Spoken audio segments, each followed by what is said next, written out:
一個過咗身嘅人喺我眼前係點嘅咧咁樣，咁我會有一小部分係呢個問號。每個人咧未必一定咧係去到年紀好大先過身嘅，係啦，可能有啲突然間過身，其實點樣可以好好珍惜啊？即係我而家，我今日仲係即係生存緊啊，係啦，仲呼吸緊係啦，咁其實我有冇去好即係珍惜或者把握啊？其實我呢一刻仲生存緊係啦，有冇啲乜嘢我想做，但係我仲拖緊未去做嘅咧？咁樣係啦，有冇即係叫做活在當下咧？咁樣係啦，咁我呢個係我第一個諗到啦。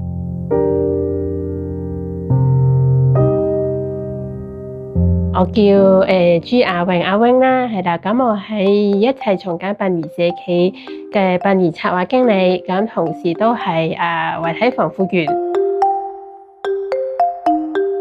朋友啊都會問係啦，有冇即係去殯儀館啦，或者有冇啲咩聽過啲乜嘢嘅故事啊咁樣係啦。咁我最初接觸遺體修復啦，係啦，遺體防腐嘅時候都平常心嘅。見到佢哋即係一啲遺體上面嘅一啲痕跡啊，隻腳咧有啲浮腫嘅，係啦。咁可能我都會諗可能生前佢哋患過咩病，係啦，佢哋個生活質素係點樣，咁直至去到最後一刻啦咁樣。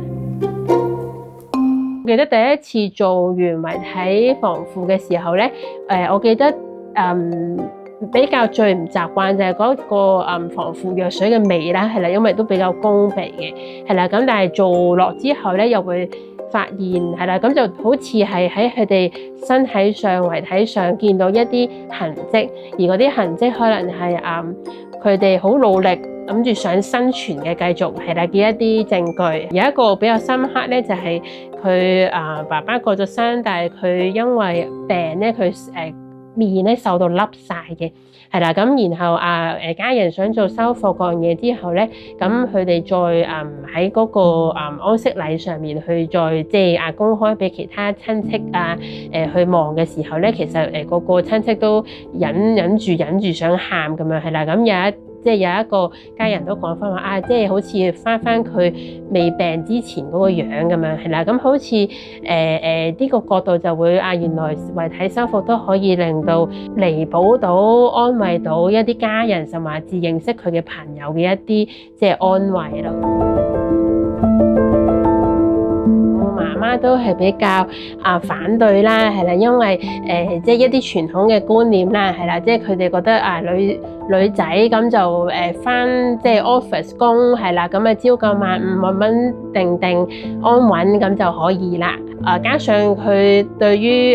即係殯儀行業咧都好避忌嘅，係啦，即係有死字呢啲咁樣係啦，咁所以佢就會有反對啦。咁但係我爸爸咧就比較係即係自由派一啲嘅，係啦，咁佢覺得阿女想做啲乜嘢去嘗試就去學習啦咁樣樣。同時間咧，我啲朋友就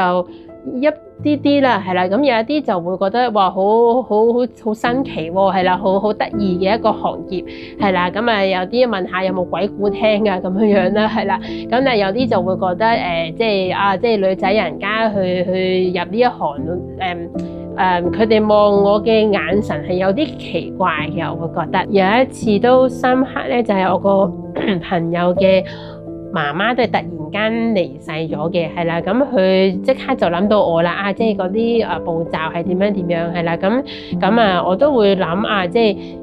係可能對比翻最初啲朋友可能用一啲比較奇怪嘅眼光去望住自己做呢份工作，係啦，咁但係原來做咗一排原來有啲機會係可以即係同到佢哋同行嘅，係啦，咁我覺得呢個都係幾奇妙嘅事啦。